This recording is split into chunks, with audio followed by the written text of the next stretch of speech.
ladies and gentlemen. How are we all today? Awesome. So over there, how are you today? Yeah, good. Privileged are we? Now, let's talk about opinions. I'm sure we all recognize this logo, yes? If you don't, it's the symbol of the LGBT movement. And just a show of hands, how many of us support them?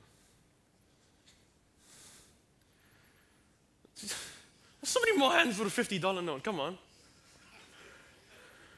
Okay, how many of us do not support them? You don't want to get lynched. Okay.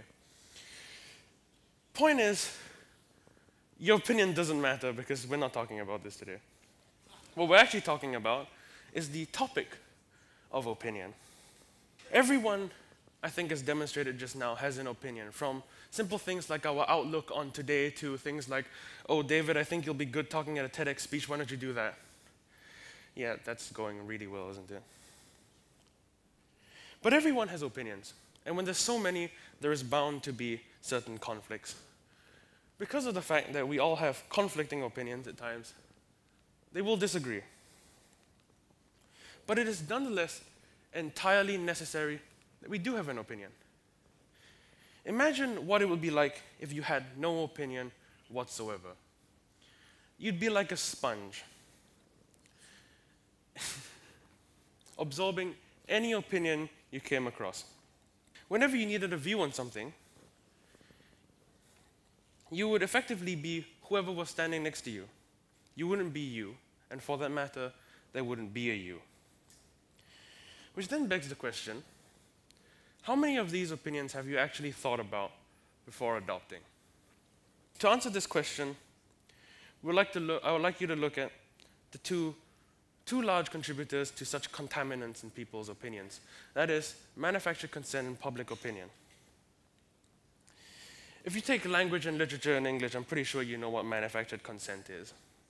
If you don't, manufactured consent is the ability for large institutions, let's say the government, the media, to influence public opinion.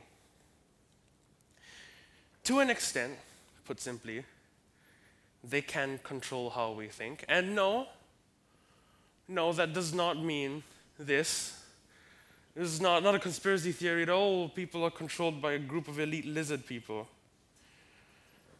Manufactured consent is definitely very true and very real in this world. Just like lizard people. But the media often exaggerates what manufactured consent looks like. You saw 1984, all that. Perhaps some of us still think, it's a bit of a myth. For that, I'd like you to observe Exhibit A. This is a TEDx speech held here at HCIS 2 years ago by a gentleman named Tommy Handoko from the International School of Singapore. He spoke about Islamophobia and how some people are condemning all Muslims for the acts of a few, commit terrorist acts and such. The most appalling part of the video I find is not his actual speech, but the comments you'll find below. This, and best of all, this one. These are not fake, by the way. If you go there, you'll find them. But of course, the most important question from all of these is this one. And the answer I'd like to tell you is $43.59 on Amazon. Back on topic, even today we see people with hatred for all Muslims, 2 years after Tommy's speech. But why is this so? Most people don't just see Muslims walking around the street like we do in Singapore. That's quite a privilege that we have. And what they do is when they turn on the television, they see all sorts of labels stuck on them: terrorist, extremist, bomber. And they forget the most important one. They are people. Then again, this does not apply to all news sources, but some large institutions still do so. We have some pretty influential people saying some pretty influential things about Muslims, and that definitely does change people's public opinion about them. But because of the fact that newsworthy stories only seem to arise from tiny specks of proportion of population, all we ever seem to see about Muslims on TV is from this tiny red speck that we see called extremists. And you apply some fallacious inductive reasoning, and suddenly all Muslims look like this and do things like that. If you recognize where that's from, good on you. Next up, public opinion. Public opinion is much simpler. Public opinion is just a general consensus in the community. It's the most popular opinion. And I think the easiest way to present this is with a simple diagram or example. Here we see 20 people. 12 of them like creamy peanut butter. And 8 of them are lunatic radicalists and like this crunchy stuff. No. And because over time, humans are by nature social creatures, over time we will conform to the standard. Over time, we find that there is safety in having the most popular opinion, because most popular opinion is more likely to be factually sound, and you earn favor in those who are the majority. And eventually, you'll find one outlier who will then be burnt on the stake together with this lumpy, disgusting paste. Sorry. Now, to see what we're talking about in these opinions, I think we have to move beyond conventional media and look at something with a bit more of a community. I think we're going to move to social media. Yes, I hear that. You recognize this logo, and some of you may be thinking there has never been a more wretched hive of scum and villainy. A lot of people hate this site. It's become incredibly infamous for its incredibly polarized views on society.